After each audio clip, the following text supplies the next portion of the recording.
participate in running competitions, kabaddi, all that. And one of the things that used to happen is that because of my dependency on my friends to read for me, I slowly had to give up sports because the friend will tell me I will read at 4 o'clock when I want to go for gym or whatever. So when I was in University of Hyderabad, it's a huge campus.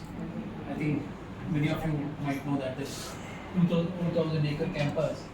I had all the facilities, but never could use any facility because I was busy in just asking somebody to read classwork for me and things like that. That actually made me to think about how can we change this. That's when I decided to learn computers, and that's why I came to Enable India like a student and grew up in the ladder and became an executive director, and today I manage all the operations. So it is going to talk to you. Wonderful. No problem. People only know Shoma, Den, Anisha. So that's the role. But really want to hear from you. How do we take this project discovery forward? One of the thoughts that I have is why Enable India should only run all the time, right? So can we look at what can we do in the future? So any thoughts, anything you'd like to learn from you and see how we can really make a movement. Enable India is always there to support, but how do we move forward is wanted to spend some time with you and yeah. But with us focusing so much on mental health, there's first the stigma around mental health as a whole, and then even if people get past the stigma, there's a lack of awareness of needing mental health support.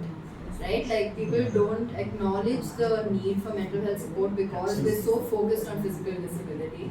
And while that is important, it's also like a crucial factor in the experience that people have. And so that's really been like a challenge, is introducing mental health care for people with disabilities without it being specific to their disability.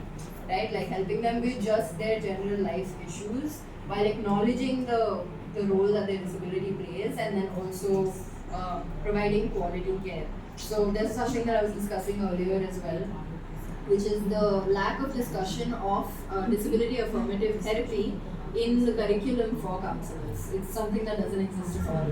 If you want to work with people with disabilities, you have to specialize, you have to get extra certifications, you have to do a million other things. But even the base knowledge that everyone should get specialized certifications, yes, definitely. But the absolute base knowledge of working with people with disabilities, acknowledging the added factors that may contribute to their mental health and all of those things is something that's not existed at all. So overcoming that, and then also in getting the kind of funding we require, getting the kind of support we require from the general public, or even caregivers, being open to people reaching out for mental health support.